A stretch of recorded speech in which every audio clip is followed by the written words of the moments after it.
우리에게 주신 하나님의 말씀은 마태복음 10장 40절에서부터 42절 말씀이고요. 설교 제목은 시대의 이슈, 존중하는 자가 상급을 받는다입니다. 너희를 영접하는 자는 나를 영접하는 것이요 나를 영접하는 자는 나를 보내신 이를 영접하는 것이니라. 선지자의 이름으로 선지자를 영접하는 자는 선지자의 상을 받을 것이요 의인의 이름으로 의인을 영접하는 자는 의인의 상을 받을 것이요. 42절 함께 읽습니다. 시작. 또 누구든지 제자의 이름으로 이 작은 자 중 하나에게 냉수 한 그릇이라도 주는 자는 내가 진실로 너에게 이르노니 그 사람이 결단코 상을 잃지 아니하리라 하시니라. 살아계신 하나님의 말씀입니다. 오늘 저는 여러분과 그 시대 이슈, 존중하는 자가 상급을 받는다라는 이 제목으로 이제 송년주일인데요. 한 해를 돌아보면서 성경이 강조하고 있는 그 이 존중인데요. 그 존중에 대해서 한번 살펴보면서 은혜를 나누고자 합니다. 특별히 제가 오늘 설교 제목을 정할 때 시대 이슈라는 말을 사용했습니다. 왜 그러냐면은 이제 가면 갈수록 사회가 경쟁 사회가 되다 보니까 경쟁이 심해지면서 서로가 서로에게 존중을 하지 않는 그런 사회가 되었습니다. 요즘 여러분들 뭐 미국이든지 한국이든지 신문 한번 쭉 열어보시기 바랍니다. 전부 사람이 사람을 비판하는 내용만 도배가 되어 있습니다. 그래서 신문을 보고 있으면 내 마음도 굉장히 황폐해지는 것을 느낄 수가 있을 것입니다. 사실 우리가 신앙생활을 하면서 많은 사람들은 성령의 불 같은 것을 원합니다. 뜨거운 거, 불, 성령의 은사, 애언하고 병 고치고 막 그런 것들을 갈구합니다. 근데 가만히 생각해 보세요. 불 받는 것은 순식간에 받는 것입니다. 하나님께서 원하시는 사람에게 각각의 은사에 맞게, 각각의 환경에 맞게 일순간으로 우리에게 주어지는 것이 은사입니다. 은사는 순식간에 받는 것이지만요, 그 은사를 받는 사람이 예수님의 인격을 닮아가는 것은 죽을 때까지 해도 잘 이루어지지 않는 굉장히 힘든 일입니다. 여러분, 은사를 받는 것이 더 어려울까요? 내 인격을 고치는 것이 더 어려울까요? 말할 것이 없죠. 우리의 인격을 예수님의 인격으로 바꾸는 것이 그렇게도 힘이 드는 것입니다. 평생 나를 깎는 작업입니다. 그래서 보면 미국의 그 기독교 역사를 보면은요, 특히 이제 현대에 들어가지고 텔레벤젤리스트, TV를 통해서 많은 성령 은사주의자들이 나와가지고 병도 고치고 막 기적도 행하고 그렇죠. 텔레벤젤리스트들의 통계를 보면은 거의 99%, 거의 100%죠. 다 타락을 했습니다. 성령 은사를 받아가지고 교만해져가지고 많은 죄를 짓게 되었어요. 성적인 스캔들, 뭐 여러 가지 문제들로 다 이게 넘어졌습니다. 그게 무엇을 상징할까요? 성령의 은사를 받는 것은 한순간에 벌어지는 일이지만 그 성령의 은사를 받을 만한 그릇이 되는 것, 그것은 평생에 걸쳐서 진행되는 일이고, 성령의 은사를 받을 만한 그릇이 안 됐는데 큰 은사를 받으면 그것이 바로 위험한 지경이 된다는 놀라운 가르침인 것입니다. 그래서 우리는 한편으로는 성령의 은사를 사모하고 불 같은 것을 사모하고 뜨거운 것을 사모해야겠지만, 한편으로는 아주 냉철하게 나는 정말 그런 뜨거운 것을 하나님으로부터 받을 만한 그릇이 되어 있는가, 내 인격의 그릇이 예수님을 닮아가고 있는가. 우리가 이 신앙생활을 해나갈 때 우리 신앙의 목표는 예수님의 인격을 닮아가는 것입니다. 내가 얼마만큼 예수님의 인격을 닮아가고 있는가, 그것은 깊이 한번 생각해 볼 만한 일입니다. 제가 최근에 이제 어떤 자료를 보니까 한국에서는 성형수술이 유행하잖아요. 한국에서 가장 많이 하는 성형수술 중에 하나가 입꼬리 수술이라는 게 있더라고요. 입꼬리. 나는 이게 처음 들었어요. 입꼬리 성형수술이 있는데 그게 뭐냐면 입이 약간 이렇게 올라가게 한다는 것입니다. 입이 이렇게 쳐져 있으면은 사람이 이렇게 찡그리는 상이 되고요. 입꼬리 이렇게 올라 있으면은 스마일 상이 되잖아요. 웃는 상이 되잖아요. 그래서 많은 사람들이 한국에서는 입꼬리 수술을 한다는 거예요. 그래서 한국 가서 백화점 같은 데 가보면 다 웃고 있잖아요, 이게. 근데 그 비밀 알았어요. 미국에서는 백화점 같은 데 가면 직원이 쌀쌀하잖아요, 그냥. 비행기를 타도 스튜어디스들이 그냥 막 우락부락 하잖아요. 한국은 전부 싹 웃고 있잖아요, 전부 다. 이 입꼬리 수술을 많이 한대요, 이게. 그런데 놀라운 것은 이렇게 입꼬리 수술까지 하고서 열심히 직장에서 일을 하는 많은 직장인들이 정말 직장 상사에게 하고 싶은 말이 있으면 한번 해보세요라고 이렇게 설문조사를 해봤더니 이런 말이 나왔다라는 거예요. 많은 사람들이 마음속으로 이런 생각을 하고 있다라는 거예요. 과장님, 저 로또 당첨됐어요. 과장님과 빠이빠이. 나 원래 이런 곳에서 일할 사람이 아니거든요. 그런 이야기를 다 하고 싶어 한다는 거예요. 근데 이제 먹고 살려면은 돈이 필요하기 때문에 그런 감정을 콕 누르면서 불만이 있어도 그냥 콕 참고서 직장생활을 하고 있다는 거예요. 직장에서 일을 해도 마지못해 일을 할 뿐이고 직장에 대한 애착이나 상사에 대한 존중은 눈꼽만큼도 없다는 것입니다. 그래서 언젠가 기회만 되면은 큰 소리 한번 치고 직장을 그만두려고 생각하고 있고 억눌리고 분노하는 마음으로 일하는 사람들이 대반이다라는 연구 결과가 나왔습니다. 그것은 한국뿐만 아니에요. 미국도 마찬가지입니다. 여러분, 신앙생활에는 큰 두 개의 주축돌이 있습니다. 그러니까 여러 가지 예수님이 우리에게 많은 교훈을 주셨는데 우리가 신앙생활을 어떻게 하면 성숙한 신앙생활을 할 것인가, 그 성숙이라는 주제를 놓고서 생각해 봤을 때 우리 예수님 우리에게 두 가지 교훈을 딱 주셨습니다. 두 개의 주축돌을 주신 거예요. 하나는 부정하는 것이고 하나는 긍정하는 것입니다. 예수님이 첫 번째로 강조하신 것은 뭐냐면은 정말로 내가 성숙하기를 원하느냐, 정말로 내가 내 제자가 되기를 원하느냐, 그러면 너 자신을 부인하라. 자기를 부인하고 자기를 십자가를 지고 나를 쫓을 것이니라. 예수님 말씀이세요. 첫 번째, 우리가 정말 성숙한 사람, 예수님을 닮은 사람이 되려면 첫 번째로 나를 부인할 수 있는 사람이 돼야 돼요. 용감하게 나는 아닙니다. 내 감정이 잘못됐습니다. 내 생각이 잘못됐습니다. 내가 잘못했습니다. 라는 자기 부인의 정신이 있어야 하는 거예요. 두 번째로 예수님께서 강조해서 말씀하신 것은 오늘 본문에 보면은 마태복음에도 나오고 있지만 예수께서 하신 말씀은 권위에 대한 긍정과 인정과 순종하는 순종의 정신입니다. 그래서 예수께서 우리에게 성숙을 말씀하실 때 두 가지를 기억하라고 하신 거예요. 하나는 나를 부인하는 부정의 자세이고 하나는 권위에 순종하는 순종의 자세, 순종의 정신이라고 할 수 있고요. 이 두 가지인 것입니다. 영적으로 성숙하기를 정말 우리가 갈망하고 있다고 한다면은 우리 자신을 잘 돌아봐 봐야 돼요. 오늘이 지금 2021년 마지막 송년주일인데 2021년에도 내가 얼마만큼 나를 부인했는가, 그렇죠? 내가 하고 싶은 일이 많았지만 꼭 얼마만큼 참았는가. 내가 하고 싶은 말이 많죠, 사실. 여러분들 누가 침묵하고 있다 해서 그 사람이 뭐 생각이 없어서 침묵하고 있는 것이 아닙니다. 누구든지 하고 싶은 말은 많이 있죠. 하지만 그 말이 은혜가 안 되기 때문에 참고 있는 거예요. 그걸 아셔야 돼요, 여러분들. 내가 막 말 많이 한다 해서 내가 똑똑한 사람이 아닙니다. 내가 막 말을 많이 한다고 해서 사람들이 가만히 나를 지켜본다고 해서 여러분들 존중하는 건 절대 아닙니다. 하고 싶은 말 많지만 그것이 은혜가 되는가, 하나님의 나라에 도움이 되는가, 교회에 도움이 되는가, 특별히 저 상대방에게 이 말을 듣고 있는 상대방에 도움이 되고 있는가 라고 생각하면서 말하는 사람이 성숙한 사람이겠죠. 그래서 우리가 정말로 영적으로 성숙해지고 싶으면은 내가 얼마나 나를 부인하고 있는가.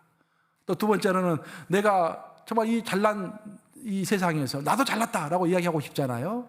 하지만 그럼에도 불구하고 예수께서는 처음부터 끝까지 순종을 이야기하기 때문에 내가 얼마만큼 권위에 순종하고 하나님의 말씀에 순종하는가, 그 순종의 정신을 돌아보고서 이 두 개의 관문을 통과해야만이, 자기 부인과 권위에 관한 순종, 이걸 통과해야만이 내가 성숙의 지경에 이르게 된다는 것입니다. 아직까지도 내가 나를 부인하지 못하고 있고 다른 사람, 다른 권위에 순종하지 못하고 있다면, 특별히 하나님의 말씀에 권위에 순종하지 못하고 있다고 한다면 나는 아직 어린 상태예요. 말의 여지가 필요 없습니다. 여러 가지로 자기 변명할 수 있겠지만 그 어린 상태입니다. 통과해야 할 것을 통과해야만이 우리가 성숙의 지경에 이르게 되는 것입니다. 한국어를 영어로 영어나 불어나 독일어나 이제 다른 외국어로 번역할 때 고급 번역가들의 말에 따르면요, 한국어를 외국어로 번역할 때 가장 번역하기 어려운 단어 중에 하나가 억울하다라는 단어라는 거예요. 저 그 이야기 듣고 깜짝 놀랐어요. 억울하다, 이게 그렇게 그 단어가 어려운 단어인가? 근데 그 설명을 좀 읽어보니까 이해가 돼요. 이 억울하다라는 말은 우리 한국 사람이라면 어린아이서부터 늙은 노인까지 전부 다 아주 평상시 자주 쓰는 말입니다. 억울하다, 그죠? 억울하다. 그 뜻을 보면은 애매하거나 불공정해서 마음이 분하고 답답하다라는 거예요. 불공정하고 애매하고, 그래서 나만 손해 보는 것 같고, 그래서 분하고 답답한 것을 억울하다라고 우리는 표현합니다. 이 말은 결국 현재 이 땅에 있는 정치, 경제, 사회, 또 법률 시스템을 내가 인정할 수 없다라는 거예요. 신뢰할 수 없다라는 것입니다. 극히 주관적인 그런 감정을 나타내고 있는 것입니다. 다른 사람이 아무리 긍정하고 다른 사람이 아무리 공정하고 합당하다고 이야기를 해줘도 내 마음에 들지 않으면 내가 억울한 거예요, 이게. 근데 이런 감정은 전 세계 어느 민족에게도 없다라는 거예요. 한국 사람에게만 있다라는 거예요, 이게. 그래서 이걸 번역할 때 너무 힘들다라는 거예요. 그래서 한국 사람은 이런 억울한 감정 때문에, 여러분들이 뭐 신문 읽어보시면 알겠지만 전 세계에서 고소 고발을 제일 많이 하는 나라가 어디다? 한국이라고 그럽니다. 한국. 여러분들 일본은 싫어하는 거 아시지만 또 일본과 비교할 수밖에 없는데, 바로 옆에 있는 나라니까. 일본은 일본의 60배입니다. 고소 고발 그 비율이. 한국은 일본 사람들보다 60배 더 많이 고소 고발을 합니다, 지금. 그래서 한국에 있는 경찰관들을 비롯해서 공공기관이요, 고소 고발 사건을 제대로 다 처리할 수가 없대요. 그것을 또 조사해 보면은 기소가 될 만한, 정말 건덕지가 될 만한 그런 고소 고발은 30%도 안 된다라는 거예요. 전부 터무니없는 고소 고발이 그렇게 많다라는 거예요. 그래서 한국은 정말 세계에서 유일하게 청와대 국민청원이라는 그 신문고 같은 것을 만들어 가지고 누구든지 억울한 사람은 그냥 글을 올리고, 그 억울한 것에 동조해서 몇만 명인지 기억도 안 나네요. 몇만 명이 동조를 하면은 청와대에서 한번 검토를 해주는 그런 제도까지 생긴 나라입니다. 물론 이것이 한국의 이야기고 뭐 부분적으로 미국의 이야기일 수도 있겠지만, 저는 이게 우리들의 이야기라고 생각합니다. 왜냐하면 여기 앉아 계시는 많은 분들은 어느 정도 한국의 경험도 있고, 또 한국인 2세들이고, 또 한국 이민자들로 살아온 사람들 아니겠습니까? 그래서 그 억울한 감정들, 억울하고 다른 사람들 쉽게 존중하지 못하고 이렇게 비하하려고 하는 마음들, 그것들이 나를 비롯해서 여러분, 우리 모두에게 어느 정도 있는 거예요. 이것이 우리의 신앙 성숙을 방해하고 있는 것입니다. 우리는 언젠가 신앙 성숙을 원할 때 솔직하게 다 까놓고 우리의 잘못된 것들을 서로 진지하게 토로하고 고민해 볼 필요가 있습니다. 우리가 고민하지 않으면은요, 겉만 변합니다. 겉만 변하고 속이 변하지를 않아요. 항상 우리가 고민해야 합니다. 고민해야, 자유민주주의라는 것도 그냥 자유민주주의에서 고민하지 않으면, 내가 사회주의를 선택할 것인지 민주주의를 선택할 것인지 자본주의를 선택할 것인지 공산주의를 선택할 것인지 고민하지 않은 사람은요, 겉만 변합니다. 그 사회가 변할 때 쉽게 또 그 뜻을 바꾸죠. 하지만 진지하게 고민하면서 자기 갈 길을 선택한 사람은 희란이 오고 사회가 바뀔 때도 변하지 않죠. 그것을 신념으로 붙들죠. 우리의 믿음도 저는 마찬가지라고 생각합니다. 우리의 믿음도 성경을 읽고서 그런가 보다라고 그냥 읽고서 끝나는 사람은 환경이 변하면 얼마든지 사람과 환경에 따라서 내 신념을 바꿀 수가 있습니다. 내 믿음을 바꿀 수가 있는 것이죠. 하지만 내가 정말로 예수님을 내 인생의 주인으로 모셔드리고 살 것인가 진지하게 고민하는 사람들, 여러분들 이거 이상으로 진지한 고민이 어디 있겠습니까? 내 인생의 주인이 누구인가? 나인가? 예수님인가? 내가 어떻게 인생을 살아갈 것인가? 세상의 방식대로, 사람들이 원하는 방식대로, 사람들에게 인기 있는 방식을 쫓아서 살아갈 것인가? 아니면 내가 세상에서 좀 버림받고 인정받지 못하고 인기가 없다 할지라도 예수님이 말씀하신 방식대로 살아갈 것인가? 굉장히 심각한 문제잖아요. 고민 많이 해야 합니다, 여러분들.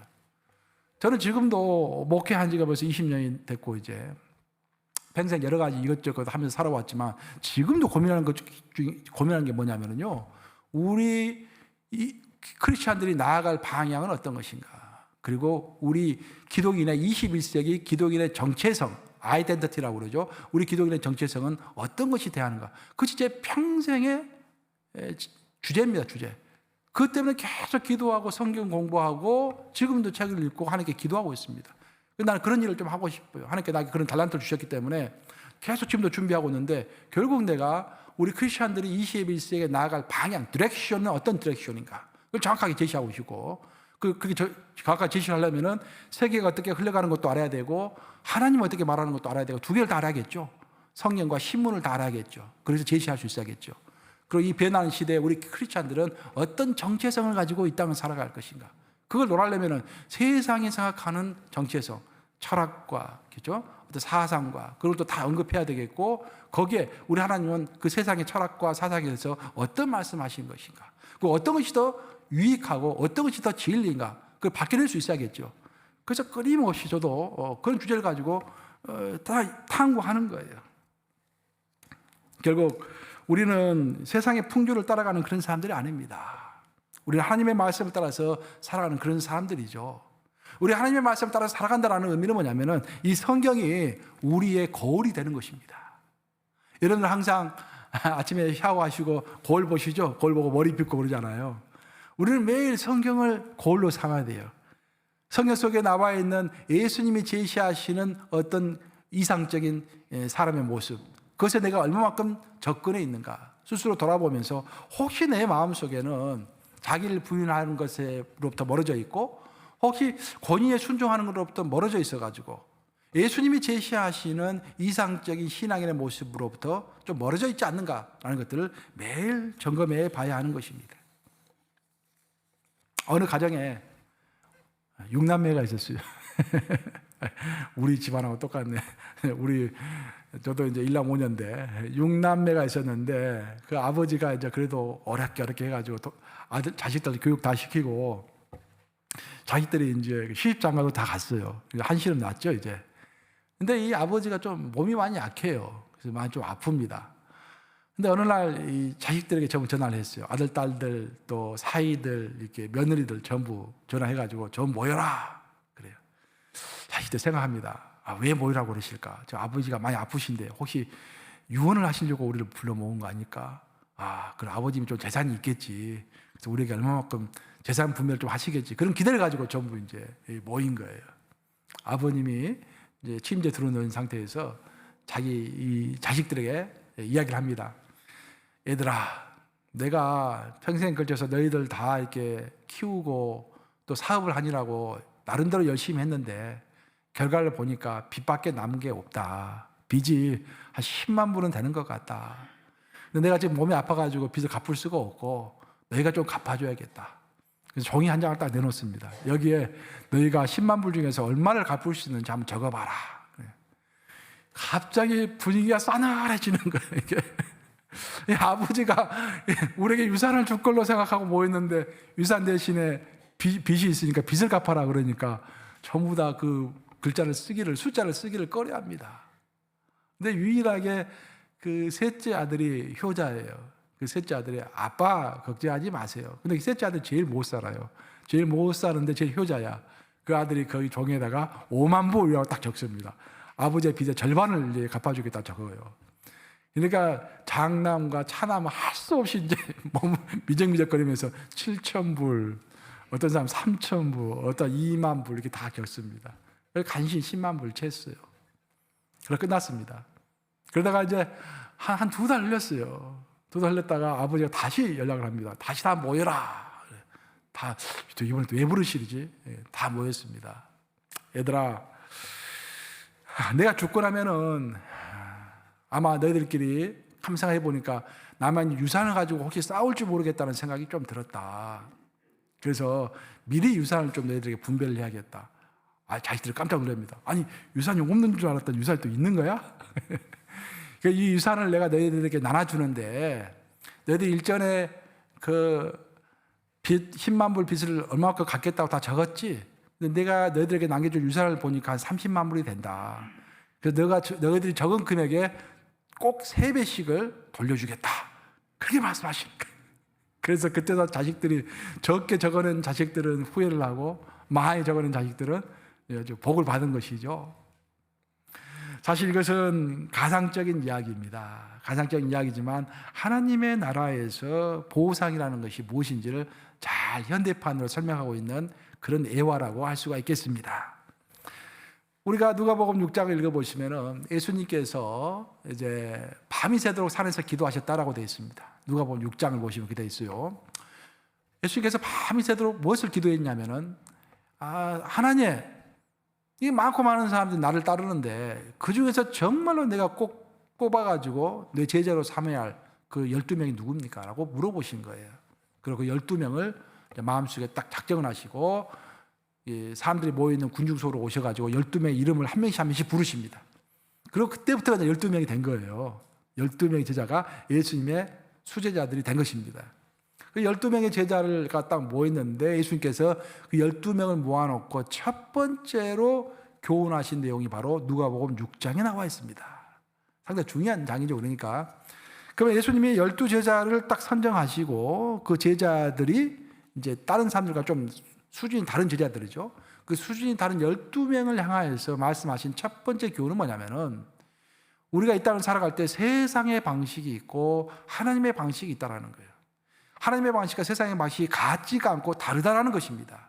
근데 너희들은 12명의 제자인 너희들은 이 땅을 살아갈 때 절대로 세상의 방식을 따라서 살아가지 말고 하나님의 방식을 따라서 살아가라 라고 교훈하신 내용이 누가복음 6장의 내용입니다. 그래서 예수님께서 어떻게 우리가 세상 방식을 따르지 않고 하나님의 방식을 따를 것인가라는 그 내용에 대한 결정적인 언급을 하셨는데 그것이 누가복음 6장 37절과 38절에 나와 있습니다. 우리 한번 같이 읽어보겠습니다. 시작. 비판하지 말라. 그리하면 너희가 비판을 받지 않을 것이요. 정죄하지 말라. 그리하면 너희가 정죄를 받지 않을 것이요. 용서하라. 그리하면 너희가 용서를 받을 것이요. 주라. 그리하면 너희에게 줄 것이니 곧 후이되어 누르고 흔들어 넘치도록 하여 너희에게 안겨주리라. 너희가 헤아리는 그 헤아림으로 너희도 헤아림을 도도 받을 것이니라. 놀라운 예수님의 가르침이십니다. 예수님의 그 교훈의 결론입니다, 이게. 그러니까 우리가 세상의 방식을 따라가지 않고 크리스찬으로서 하나님의 방식을 따라가려고 할 때 우리는 이런 태도로 살아가야 한다라고 결론을 딱 맺어주는 거예요. 예수님께서 결론을 맺어주셨는데 이 결론 중에서 가장 핵심되는 단어는 뭐냐면은 헤아림이라는 단어입니다. 헤아림. 헤아림을 영어로 보면 제가 밑에 박스를 쳐놨는데 measure라고 되어 있죠. 명사입니다. 명사. 즉 잣대. 모든 사람은 인생을 살아갈 때 자기의 마음속에 판단의 잣대를 다 가지고 살아간다는 거예요. 그 판단의 잣대를 가지고 이 물질도 판단하고 사람도 판단하고 나라도 판단하고 어떤 대통령도 판단하고 교회도 판단하고 장로도 판단하고 목사도 판단하고 이 판단한다는 거예요. 잣대를 가지고. 근데 중요한 것은 뭐냐면은 그 잣대가 극히 주관적인 잣대를 가지고 있는 경우가 대방이다라는 것입니다. 하나님을 따른다고 하면서도 하나님이 우리에게 얹혀주시는 성경의 잣대가 아니라 내가 인생을 살아오면서 경험했던 것, 또 내가 옳다고 고집하는 것, 또 내 감정에 따라서 많이 흔들리는 그 판단의 잣대를 가지고 다 잰다 이 말이죠. 근데 예수님 말씀하신 핵심은 내가 그 주관적인 잣대를 가지고 모든 것을 판단하고 있지, 바로 그 잣대, 너의 그 잣대를 내가 가지고 너의 언행을 내가 판단하리라. 놀라운 말씀입니다. 사실 우리가 이것만 통과할 수 있다고 한다면, 내 잣대가 정말로 예수님의 잣대를 딱 내가 가지고 있다고 한다면 우리가 항상 나를 먼저 반성하겠죠. 누구를 탓하기 전에. 근데 내가 갖고 있는 잣대가 예수님의 잣대가 아니라 내 주관적인 나의 잣대를 가지고 있기 때문에 항상 나는 잘하는데 남이 못하는 것처럼 보이는 거예요. 그래서 우리가 2021년을 돌아보았을 때도 원망이 많은 이유는, 또 우리가 실패가 많은 이유는 내 안에 있는 잣대가 잘못되었기 때문이다 라는 예수님의 가르침입니다. 정말 예수님의 잣대가 내 안에 있다고 한다면은 항상 나를 돌아보게 되겠죠. 내가 못난 놈이다 그런 생각을 많이 하게 되겠죠. 근데 내 안에 있는 잣대가 예수님의 잣대가 아니라 내 잣대이기 때문에, 내 주관적인 내 성과를 이기지 못한 내 잣대이기 때문에 자꾸 다른 사람을 원망하게 되고 비판하게 되고 서운하고 섭섭하고 그런다 이 말이죠. 마치 빚더미 앞에서 병들을 신음하고 있는 그 아버지에게 보였던 그 자식들의 판단의 잣대. 아버지가 빚이 10만 불 있다고 하니까 그걸 좀 갚아달라고 했더니 눈치 보는 그 잣대. 그 셋째 아들은 마음이 고와가지고 아버지 도와야겠다 생각하고 자기가 그렇게 힘듦에도 불구하고 아버지의 빚의 절반을 갚아주겠다고 적었지 않습니까?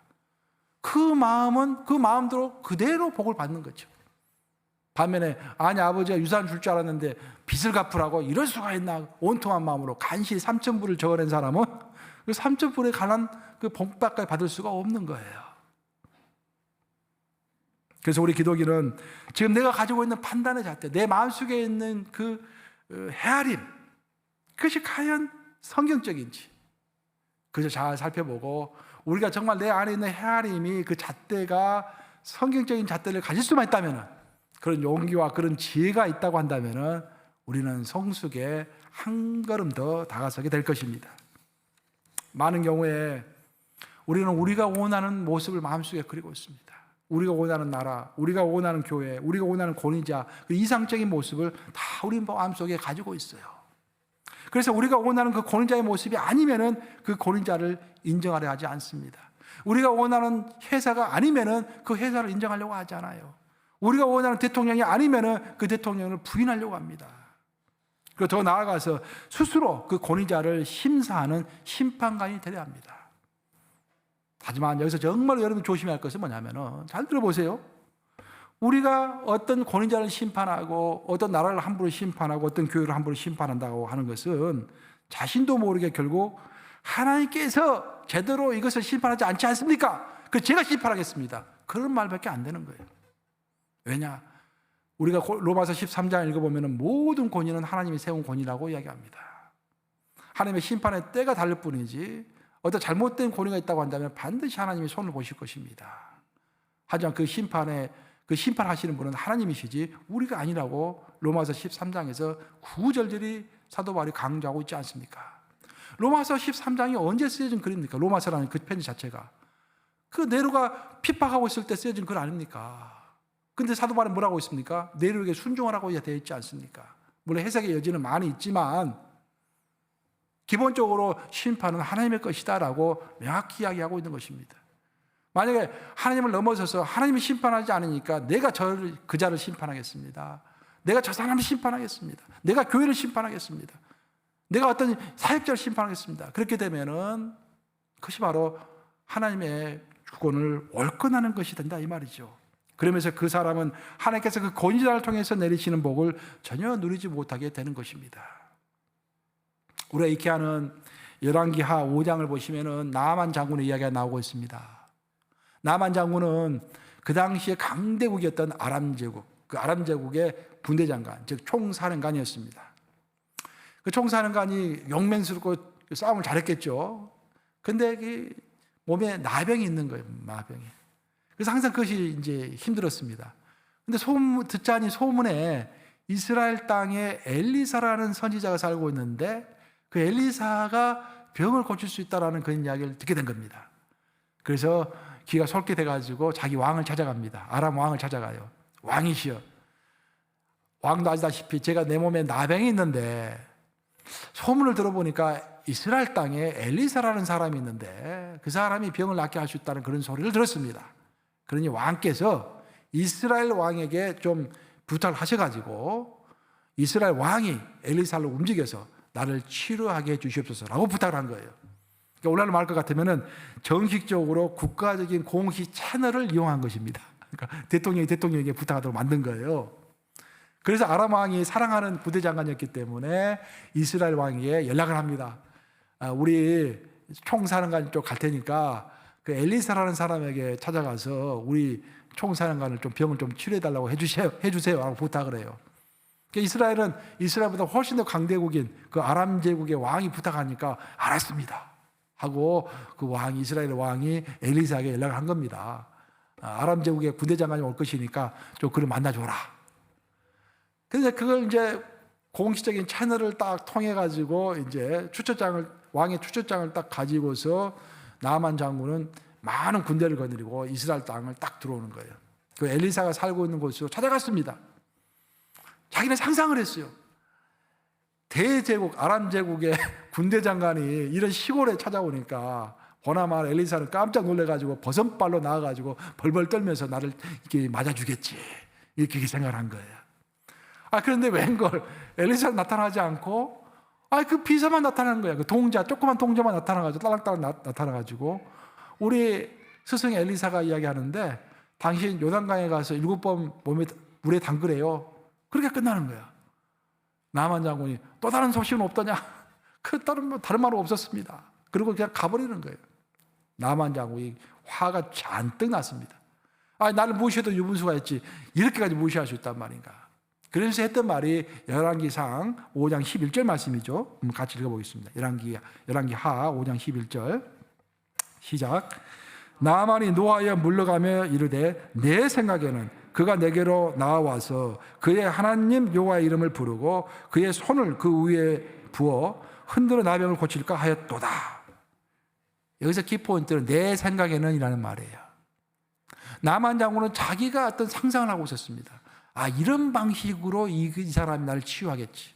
거룩한 옷을 입고 목에 좀 묵직한 목소리로 여호와 하나님 하면서 손을 내 나병이 있는 몸 위에 이렇게 대고서 막 흔들고 거룩하게 하면서 병이 딱 치유가 되겠지. 그런 모습을 상상한 거예요. 거룩한 모습을 상상한 거예요. 근데 와서 보니까 전혀 아니거든. 그러니까 화가 버럭난 것입니다. 왜 그랬습니까? 왜 화가 났습니까? 자기 기대에 부응하지 못하니까 화가 난 거예요.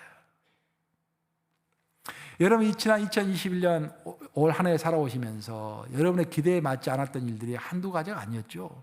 여러 가지가 내 옆에 사람, 하물며 내 배우자도 내 마음에 안 들 때가 많지 않습니까? 우리 부부를 이야기하는 것은 아닙니다. 제가 일반적인 이야기를 하는 것이지. 내 기대에 미치지 못한 경우가 얼마나 많습니까? 그때 쉽게 불평하고 쉽게 정죄하고 쉽게 판단하고 하는 경우가 얼마나 많이 있습니까? 나만 장군의 결정적인 실수는 자기 생각이 있어가지고 그 기대에 미치지 못하자 화를 냈다는 것입니다.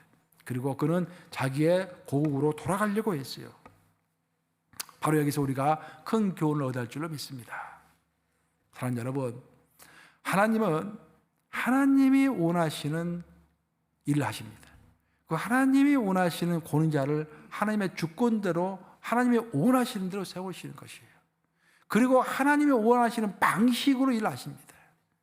그런데 우리 인간은 우리가 원하는 모습의 권위자, 우리가 원하는 모습의 나라, 우리가 원하는 모습의 교회를 원합니다. 그리고 우리가 원하는 방식, 내가 옳다고 생각하는 그 방식으로 일이 성취되기를 기대하는 거예요. 내 생각에는 하면서 기대하는 거예요. 그래서 그 기대가 이루어지지 않을 때 불평하는 것입니다. 그래서 입으로 죄를 범하게 되는 것이죠.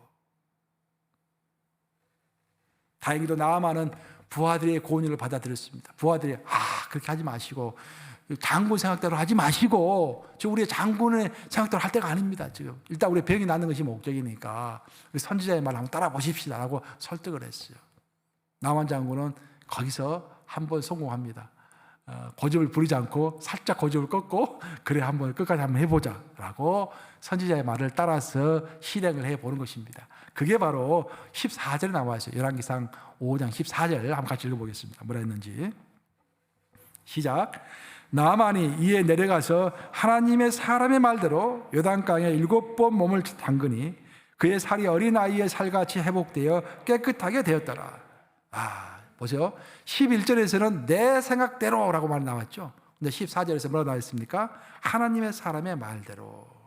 이걸 하나님께서 우리에게 교훈하시기 위하여서 이 나만 장군의 이야기를 성경으로 기록해서 오늘날까지 우리에게 읽도록 하시는 거예요. 여러분들.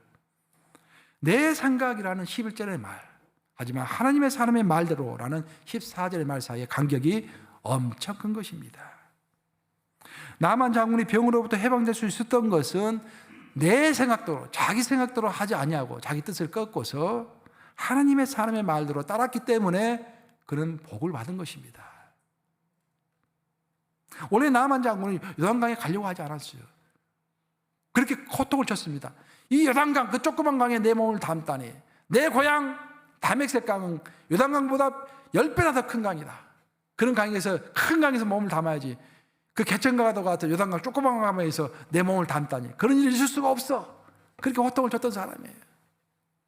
하지만 이내 부하들의 조언을 받아들여 가지고 자기 뜻을 꺾고서 내 생각대로 하지 아니하고 하나님의 종의 말씀대로 따라서 자기 몸을 다메섹 강에 담갔을 때 병이 완전히 치유되는 놀라운 역사가 있었던 것입니다. 이제 말씀 마무리합니다. 오늘 그 마태복음 본문 말씀, 예수님이 제자들에게 하신 말씀, 참 귀한 말씀 하셨는데 이렇게 말씀하시죠. 선지자의 이름으로 선지자를 영접하는 자는 선지자의 상을 받겠고 의인의 이름으로 의인을 영접하는 자는 의인이 받을 상을 받을 것이다. 그래서 표준 세번역으로 보면 이렇게 번역이 되어 있어요. 애언자를 애언자로 인정하고 그를 맞아들이는 사람은 장차 예수님이 재림하시는 그날에 애언자에게 주실 그 상을 함께 받을 것이요. 의인을 의인이라고 인정해서 그를 맞아들이는 사람은 장차 예수님이 이 땅에 재림하셔가지고 모든 것을 심판하실 때 의인이 받을 상을 의인과 함께 받을 것이다 라고 번역을 하고 있습니다. 잘된 번역이죠. 내 고집대로 하면은 나만 장군처럼 내 고집대로 하면은 상이 없습니다. 하지만 나만 장군이 내 고집대로 하지 않냐고 하나님의 말씀을 따랐을 때 순종하는 자의 상을 받게 되었죠. 그 몸이 낫게 되었던 것입니다. 오늘은 2021년 마지막 주일입니다. 마지막 주일날 내가 무슨 설교를 할까 하나님께 기도하면서 생각해 보았습니다. 여러 가지 할 말이 참 많더군요. 하지만 잘된 것도 많지만 또 우리가 안 된 것도 잘 되지 못한 것도 많지 않습니까? 무엇이 문제일까? 가장 큰 문제는 우리의 인격이 예수님의 인격으로 더욱더 닮아가지 못했다라는 것이 문제일 것입니다. 우리가 예수님의 인격으로 닮아가기 위해서 가장 힘을 써야 할 것이 무엇인가? 예수님 우리에게 무엇을 가르쳐 주셨던가? 예수님 우리에게 두 가지를 가르쳐 주셨습니다. 하나는 자기를 부인하는 제자의 정신이고 하나는 권위를 인정하는 순종의 정신입니다. 이 두 가지만 우리 가운데 있다고 한다면, 그리고 내가 가지고 있는 내 마음속에 잣대, 그 잣대가 성경적인 잣대만 가지고 있다고 한다면 어찌 우리가 예수의 모습을 닮아가지 않을 수가 있겠습니까? 그것이 해결돼야만이 우리가 좀 더 예수님의 모습으로 닮아갈 것입니다. 저는 우리 뉴욕 감리교회가 막 큰 교회, 몇십만 명 모이고 그런 교회, 그걸 하나님이 만드시겠죠. 근데 그런 기도는 저는 하지 않습니다. 제가 하는 기도는 항상 여러분들이 하는 기도지만, 주님, 맡겨주신 성도들 한 명 한 명 알곡처럼 예수의 제자가 되게 해주시옵소서. 성령 받고 능력 받고 능력 발휘하고 하는 것은 한순간입니다, 여러분들. 하지만 그것을 받았을지라도 그것을 발휘할 수 있는 인격이 되어 있지 않으면은, 예수님의 제자가 되어 있지 않으면은 한순간에 그 예수님의 예수님께 우리에게 주신 그 능력은 다 무너져 버리는 것입니다. 하나님의 이름을 욕되게 할 것입니다. 그래서 예수님의 사역을 살펴보면은, 아시다시피 예수님의 사역을 전체를 살펴보면은요, 초반부는 항상 예수님이 대중사역, 치유사역을 하셨습니다. 물론 설교도 하셨지만, 하지만 예수님의 사역이 중반으로 넘어서면은 마태, 마가, 누가, 요한복음이 증거하는 것은 예수님의 사역은 12제자를 중심으로 한 제자 사역으로 바뀌는 것입니다. 왜냐? 군중들은 예수님의 능력을 보고 따르고 환호하고 예수님을 크게 칭찬했지만 순식간에 마음이 변해서 예수를 십자가에 못 박으라고 그렇게 말을 하죠. 왜 그렇습니까? 제자가 되지 않기 때문인 것입니다. 제자가 되는 것은 다시 언급하지만 나를 부인하는 제자의 정신, 권위를 인정하는 순종의 정신, 이 두 가지인 것을 명심하고 우리 이제 2022년에는, 내년에는 항상 내 마음속에 제자 정신과 순종 정신을 가지고 크게 성숙하시는 저와 여러분 되시기를 우리 주님의 이름으로 축복합니다. 기도하시겠습니다. 좋으신 아버지, 2021년도 참 코로나 때문에 힘들었습니다. 지금도 코로나가 또 이렇게 변이가 생겨서 성도들 우리 많이 힘이 듭니다. 그래도 우리 성도들 정말 착하게 2021년 열심히 헌신했습니다. 눈물이 겠습니다, 여러분. 주님, 교회를 위하여 많이 헌신했고 이 교회 이렇게 무사하게 정말 주님의 뜻대로 잘 이렇게 이어져 내려오는 것, 또 어려운 지경에서도 우리가 또 선교도 하고 또 이렇게 전도도 하고 또 여러 가지 활동도 할 수 있는 것은 모두 하나님의 은혜였습니다. 우리가 성숙한 자가 되기를 소원합니다. 이 땅에서 많은 것을 누리고 이 땅에서 큰 교회를 세웠을지라도 우리가 주님 앞에 심판 때 딱 섰을 때 착하고 충성된 종아라는 그 칭찬을 듣지 못한다면 그 무엇이 유익하겠습니까? 아버지, 우리의 믿음을 성수시켜 주시옵소서. 주님께서 우리에게 말씀하신 대로 항상 나를 부인하는 제자의 정신과 권위에 순종하는 순종의 정신을 부어주시옵고 내 마음속에 있는 헤아림, 내 그 판단의 잣대가 항상 성경의 잣대일 것을 소원하고 원합니다. 주님, 우리의 잣대를 바꾸어 주시옵소서. 2022년에는 많은 풍성한 열매를 맺어서 성숙한 장년의 믿음을 가질 수 있도록 우리의 믿음을 축복하여 주시옵소서. 예수 그리스도 이름 받들어 기도합니다. 아멘.